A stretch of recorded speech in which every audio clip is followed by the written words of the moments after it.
नमस्कार, मेरा नाम है अमिताभ और दृष्टि आईएएस की इस नई वीडियो में स्वागत है आपका। आज हम बात करेंगे एक रोग डिप्थीरिया के बारे में जो हाल ही में पंजाब, राजस्थान और दिल्ली के कुछ जगहों पर इसके अचानक बढ़ते मामले दर्ज किए गए हैं। दरअसल WHO की एक रिपोर्ट थी जिसके अनुसार ये बताया गया कि 2004 से 2014 के बीच में प्रतिवर्ष 4167 संक्रमण के केस पाए जा रहे थे डिप्थीरिया के, जिसमें से 92 लोगों की प्रतिवर्ष मृत्यु हो जा रही थी।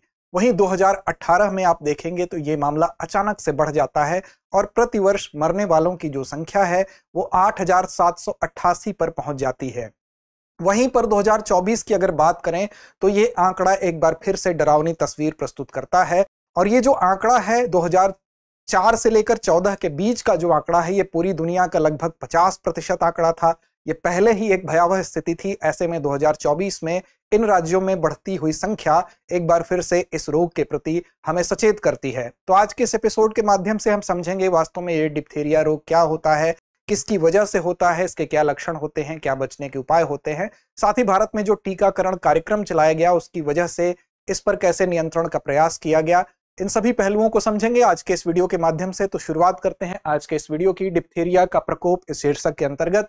लेकिन इससे पहले वीडियो की शुरुआत करें, आपको हम बता दें कि दृष्टि आईएएस की तरफ से सामान्य अध्ययन जीएस फाउंडेशन का जो बैच है वो 11 नवंबर से इंदौर शाखा में और साथ ही साथ 13 नवंबर से हमारे दिल्ली की करोल बाग शाखा में प्रारंभ हो रहा है। इसके अलावा इसके नए बैचेज जो हैं वो प्रयागराज, लखनऊ और जयपुर में प्रारंभ हो चुके हैं। इससे संबंधित अगर विस्तृत जानकारी आप चाहते हैं तो 8750187501 पर आप संपर्क कर सकते हैं, विस्तृत जानकारी ले सकते हैं।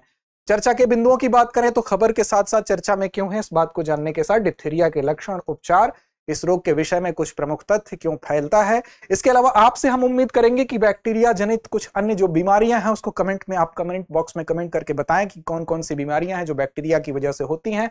अंत में अभ्यास प्रश्न की तरफ चलेंगे। सामान्य अध्ययन के प्रश्न पत्र 2 और 3 दोनों से ही जोड़ के इसको आप देख सकते हैं। साथ ही अगर चैनल को सब्सक्राइब नहीं किया तो कर ले और इस कार्यक्रम की पीडीएफ के लिए आप इन डेप्थ श्रृंखला को हमको पाने के लिए, इसकी पीडीएफ पाने के लिए आप टेलीग्राम चैनल पर फॉलो कर सकते हैं। डिस्क्रिप्शन में आपको लिंक मिल जाएगा। बात खबर की करते हैं तो खबर है suspected diphtheria death in Punjab, what to know about the disease, its prevention. अब देखिए, इससे ये तो सिर्फ पंजाब की बात की जा रही है, इसके बाद राजस्थान में भी इसके बढ़ते आंकड़े दिखाई दिए, इसके बाद दिल्ली में भी कुछ मामले दिखाई दिए, तकरीबन 250 लोग संक्रमित हो गए। इसमें जो मृत्यु दर की अगर बात करें तो 10 से लेकर 20% तक मृत्यु दर हो सकती है।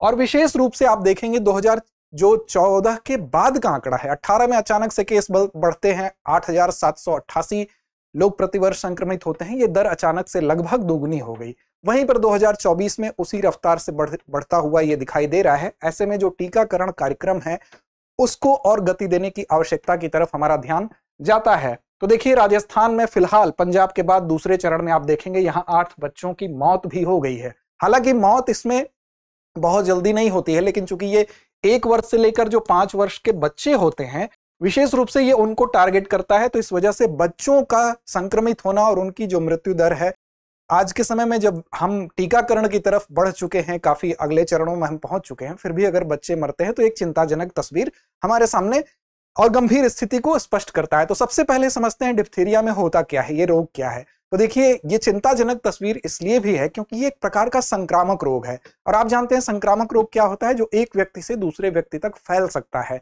तो देखिए, ये एक अत्यधिक संक्रामक रोग है। अत्यधिक संक्रामक इसलिए है क्योंकि अगर किसी एक व्यक्ति को डिप्थीरिया होता है तो उसके खांसने से, उसके छींकने से जो बूंदें हैं, जो बैक्टीरिया है, बेसिकली एक बैक्टीरिया से होने वाला रोग है, ये दूसरे तक पहुंच सकते हैं और उसको भी संक्रमित कर सकते हैं। और सबसे बड़ी जो बात है वो ये है कि इसके जो लक्षण होते हैं वो तुरंत स्पष्ट नहीं होते हैं। सामान्य सर्दी, जुकाम, खांसी समझकर आदमी उसको इग्नोर अगर करता है या कोई व्यक्ति इग्नोर करता है और उसके बाद ये तब तक कई लोगों में फैल चुका होता है, इसलिए इसको खतरनाक और चिंताजनक स्थिति माना जाता है।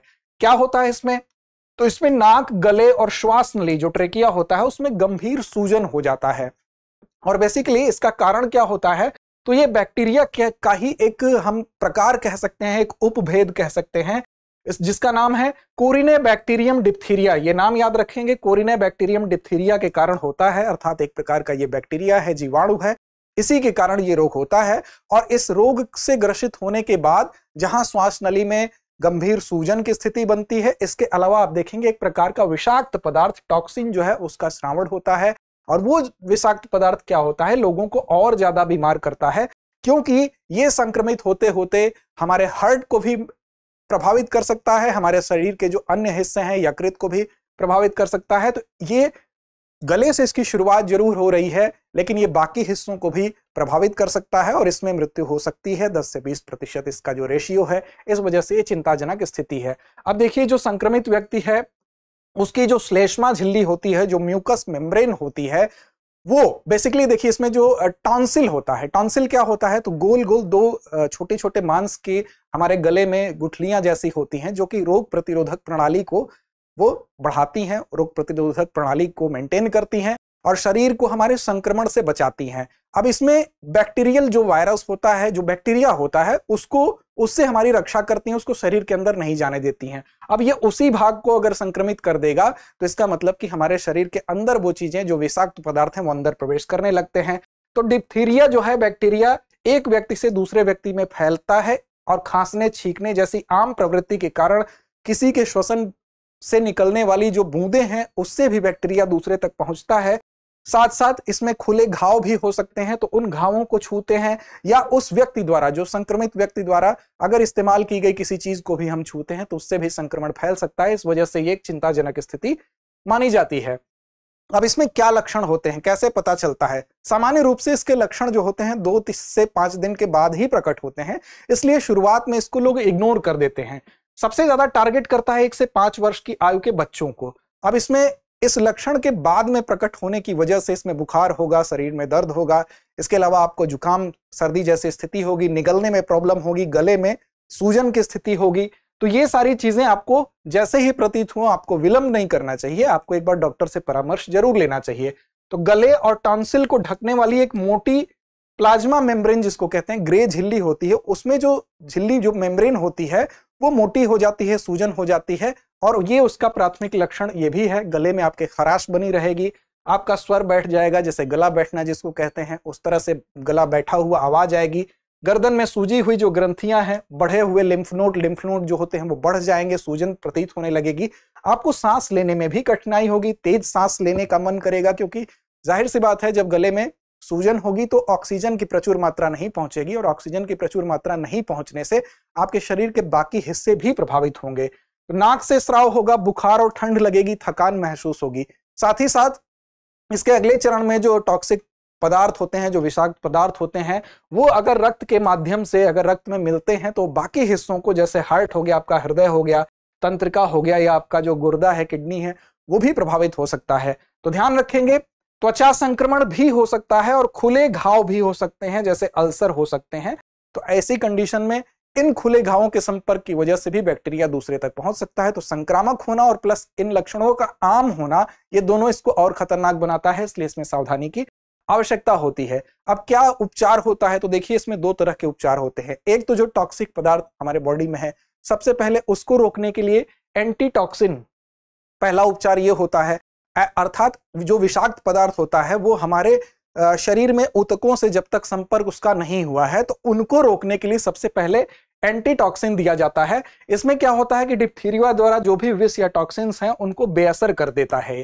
ये जब डिप्थीरिया में श्वसन तंत्र, जो सांस लेने की हमारी प्रणाली है, जब वो प्रभावित होने लगती है, तो जो एंटीटॉक्सिन दिया जाता है बेसिकली केवल उन विषाक्त पदार्थों को नष्ट करता है जो अभी तक शरीर के ऊतकों या कोशिकाओं से अभी जुड़े नहीं हैं। इसका मतलब कि जो अभी नुकसान पहुंचाने के चरण में है, आगे वो नुकसान पहुंचा सकते हैं, सबसे पहले उनको बेअसर कर देंगे। उसके बाद जो संक्रमित चीजें हैं उसके उपचार के लिए हम दूसरे चरण का प्रयोग करते हैं। इसका मतलब यह है कि एंटीटॉक्सिन उन विषयों पर असरदार होता है जो अभी तक शरीर को नुकसान पहुंचाने की शुरुआत करने वाले हैं, अभी तक वो नुकसान पहुंचाए नहीं हैं। तो सबसे पहले उनको बेअसर करने के लिए एंटीटॉक्सिन दिया जाता है, और दूसरे चरण में हम एंटीबायोटिक्स का इस्तेमाल करते हैं। इन एंटीबायोटिक्स को पीड़ित को तो दिया ही जाता है, साथ साथ अन्य, अगर लगता है कि वो पीड़ित किसी अन्य के संपर्क में आया है, उन लोगों को भी एहतियात के तौर पर ये एंटीबायोटिक्स दिए जा सकते हैं। इसमें एरिथ्रोमाइसिन या पेनिसिलिन जैसी एंटीबायोटिक का उपयोग होता है, और ये बैक्टीरिया को बढ़ने से रोकते हैं। साथ साथ जहां पर संपर्क हो चुका है वहां पर एंटीबायोटिक्स ये असर करते हैं।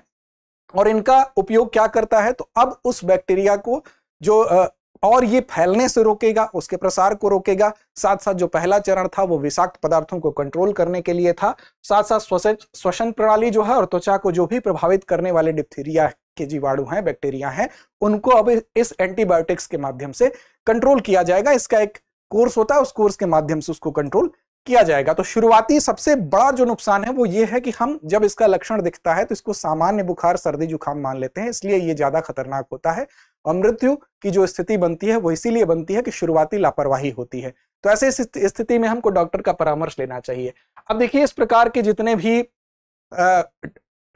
इस प्रकार के रोगों से निजात पाने के लिए हमारे देश में टीकाकरण कार्यक्रम चलाया गया। तो देखिए, WHO की जो पहल थी, उस पहल के माध्यम से वैश्विक स्तर पर ऐसा जो प्रयास है वो 1974 से इसकी शुरुआत हुई थी। हालांकि भारतवर्ष की अगर बात करेंगे तो भारतवर्ष में इसकी शुरुआत 1978 में हुई थी। अब देखिए, वैश्विक स्तर पर जब शुरुआत हुई थी तो इसमें केवल 6 ऐसे रोग थे, 6 ऐसे रोगों को शामिल किया गया था। बाद में वर्तमान में अगर बात करेंगे तो उसमें 13 ऐसे रोग हैं। लेकिन भारतवर्ष की अगर बात करें तो इसकी शुरुआत हो रही है 1978 से। विस्तारित टीकाकरण कार्यक्रम, जिसको कि EPI भी बोलते हैं, अर्थात expanded programme on immunisation, EPI बोलते हैं। अब इसमें 3 मुख्य टीकों को शामिल किया गया था। कौन कौन से थे? तो BCG था, बेसिकली इसमें तपेदिक टीबी के खिलाफ यह टीका इस्तेमाल होता है, और DPT था। DPT अर्थात 3 रोग इसमें थे, डिप्थीरिया, इसको कहते हैं पर्टुसिस और टेटनस, और तीसरा था हैजा। तो ये 3 टीके मुख्य रूप से शामिल किए गए थे किस कार्यक्रम के अंतर्गत? तो EPI के अंतर्गत।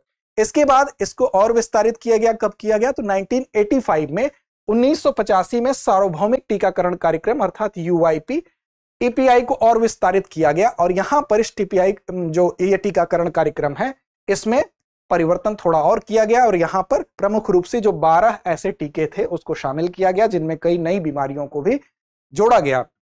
तो इसको आप याद रखेंगे। इसके बाद क्या हुआ? इसके बाद आप देखेंगे जो DPT था, DPT में शुरुआत में 3 केवल रोग थे। अब इसको परिवर्तन करके 3 जो टीके थे वहां पर अब इसको कर दिया गया पेंटावेलेंट वैक्सीन, अर्थात इसमें अब 5 ऐसी बीमारियां थी जिनके लिए वैक्सीनेशन की व्यवस्था यहां पर थी। DPT पेंटावेलेंट वैक्सीन के रूप में इसको उन्नत किया गया, हम कह सकते हैं। जहां पर केवल 3 रोगों से निपट रहे थे, अब यहां पर 5 रोगों से निपटने की व्यवस्था थी। इसमें डिप्थीरिया था, पर्टुसिस था, काली खांसी जिसको कहते हैं, ये पहले से मौजूद था, टिटनस पहले से मौजूद था। अब 2 नए कौन से जुड़ रहे हैं? तो हेपेटाइटिस B और होमोफिलस इन्फ्लुएंजा टाइप B, HIB जिसको बोलते हैं। तो ये 2 और जुड़ जाते हैं, और इसको ये DPT जो था वो बदल जाता है पेंटावेलेंट वैक्सीन में। अब इसके अलावा इसमें 8 टीकों के संयोजन में इसको शामिल किया गया। ये 8 टीके वो थे जो कि बच्चे का जब जन्म होता है तो इसको 1 वर्ष के अंतराल में आप देखेंगे इसको बच्चे को दिया ही जाता है। तो इसमें कौन कौन से वो 8 टीके हैं, ये महत्वपूर्ण है, आप ध्यान देंगे। तो इसमें एक तो BCG था, एक था हेपेटाइटिस B, एक पोलियो था, और इसके अलावा आप देखेंगे रोटा वायरस वैक्सीन था, रोटा वायरस संक्रमण से बचाव के लिए जो डायरिया का कारण बनता है। पेंटावेलेंट वैक्सीन जिसमें अभी बताया गया, DPT को विस्तारित करके पेंटावेलेंट वैक्सीन जो बना था। इसके अलावा IPV था, इसके अलावा PCV था, और इसके अलावा मीजल्स और रूबेला था। तो ये 8 ऐसे थे जो कि जो बच्चे का जब जन्म होता है तो 1 वर्ष के अंतर्गत इन टीकों को देना आवश्यक था। इसके अलावा अन्य भी पहल किए गए, जैसे गहन मिशन इंद्रधनुष की अगर हम बात करें तो गहन मिशन इंद्रधनुष, इसकी शुरुआत, इसके तीसरे चरण की बात, अभी हम इस तीसरे चरण में पहुंच चुके हैं। इसकी शुरुआत 2014 में ही हो गई थी, और इसमें इस मिशन में यह टारगेट किया गया था कि जो 2 वर्ष तक के बच्चे हैं उनमें टीकाकरण किया जाए, और साथ ही साथ जो गर्भवती महिलाएं हैं उनकी स्थिति को सुधारा जाए। इसमें जो 12 बीमारियां थी उनके लिए टीकाकरण का प्रावधान रखा गया था, लेकिन 2 ऐसी बीमारियां थी, एक जापानी इंसेफेलाइटिस था और एक था आपका हीमोफिलस इन्फ्लुएंजा था। ये 2 ऐसी बीमारियां थी, इनके लिए थोड़ी सीमित जगहों तक इसके टीकाकरण की व्यवस्था थी, बाकी इसमें 12 बीमारियां सम्मिलित थी। अब देखिए, इसमें फिर से व्यवस्था की गई, जो इंद्रधनुष मिशन है इसको फिर गहन इंद्रधनुष मिशन बनाया गया 2017 में। इसमें क्या हुआ? तो इसमें 2 वर्ष के बच्चे भी सम्मिलित थे, गर्भवती महिलाएं भी सम्मिलित थी, और इसमें यह टारगेट रखा गया कि 2018 तक 90% इन अर्थात 2 वर्ष के बच्चों को और गर्भवती महिलाओं को कवर किया जाएगा। फिर इसके बाद गहन इंद्रधनुष मिशन चरण 2 आया, अर्थात पॉइंट 2 आया। ये इसमें 27 राज्यों के 272 जिलों को शामिल किया गया, और शहरी और जो वंचित आबादी है, जो जनजातीय क्षेत्र है, विशेष रूप से उसको इसमें सम्मिलित किया गया। उसके बाद आपका आता है गहन इंद्रधनुष मिशन 3, जिसको कि यहां पर लिखा गया है। और इसमें क्या उद्देश्य था कि जो कोविड-19 का दौर था, तो उस दौरान कोविड-19 में जो लोग छूट गए थे, अर्थात 2 वर्ष तक के जो बच्चे थे या गर्भवती महिलाएं थीं, उनको फिर से इसमें गहन इंद्रधनुष मिशन 3 में सम्मिलित किया जाए। इसके अलावा आप देखेंगे जो प्रवासी आप कह सकते हैं और जो दूर दराज के क्षेत्र हैं, वहां के लोगों पर भी इसका फोकस किया गया। हालांकि ये प्रयास वैश्विक रूप से हुए, लेकिन अगर आंकड़ों पर एक नजर आप डालें तो 2023 का जो आंकड़ा है, यूनिसेफ का आंकड़ा है, उसमें यह बताया गया कि टीकाकरण कवरेज जो है वो 2023 में वैश्विक स्तर पर गिरा है। इसका एक बहुत बड़ा कारण कोविड-19 भी हो सकता है। 2022 में दुनिया भर में अगर देखें तो 14.3 मिलियन ऐसे लोग थे, ऐसे 2 वर्ष के बच्चे और महिलाएं थी जिनको कोई खुराक नहीं मिली। साथ ही साथ 6.2 मिलियन ऐसे लोग थे जिनको आंशिक खुराक मिली। आंशिक का मतलब कि पूरा डोज नहीं मिला। तो इस तरह से हम ये कह सकते हैं कि ये कोविड ने इस स्थिति को जरूर प्रभावित किया, लेकिन हाल फिलहाल में बढ़ता जो मामला है वो इस तरफ इस संकेत करता है कि हमें फिर से ध्यान देने की आवश्यकता है और इन रोगों की विशेष रूप से बच्चों में बढ़ती प्रवृत्ति को कंट्रोल करने के लिए इस मिशन इंद्रधनुष जो 3 मिशन है, इसको और बेहतर तरीके से अगले चरण में हमें ले जाना होगा ताकि इसको जड़ से समाप्त किया जा सके। फिलहाल इसकी सफलता को हम इग्नोर नहीं कर सकते हैं, लेकिन हाल फिलहाल के बढ़ते मामले इस तरफ सोचने पर हमें जरूर विवश करते हैं। तो ये है डिप्थीरिया। इससे बचने के लिए सबसे बड़ी जरूरी चीज ये है कि अगर इस प्रकार का लक्षण आपके आस पड़ोस में, आपके अंदर या आपके परिवार में, ईश्वर न करे हो, लेकिन अगर ऐसा होता है तो आपको तुरंत चिकित्सकीय परामर्श लेने की आवश्यकता है। अंत में एक अभ्यास प्रश्न जिसकी जिम्मेदारी हम आप पर छोड़ेंगे। साथ साथ आप कमेंट बॉक्स में यह भी कमेंट करके बताएं कि बैक्टीरिया या जीवाणु से होने वाले अन्य कौन से रोग हैं जिनका नाम आप जानते हैं। प्रश्न आपके लिए है, डिप्थीरिया रोग किस जीवाणु के कारण होता है? विकल्प आपके सामने है, स्टेफिलोकोकस ऑरियस, कोरोइन बैक्टीरियस डिप्थीरियाई, स्ट्रेप्टोकोकस न्यूमोनिया या इकोली। तो उम्मीद है आप इस प्रश्न का सही और सटीक जवाब जरूर देंगे। लड़ते रहें, अपने लक्ष्य की ओर बढ़ते रहें।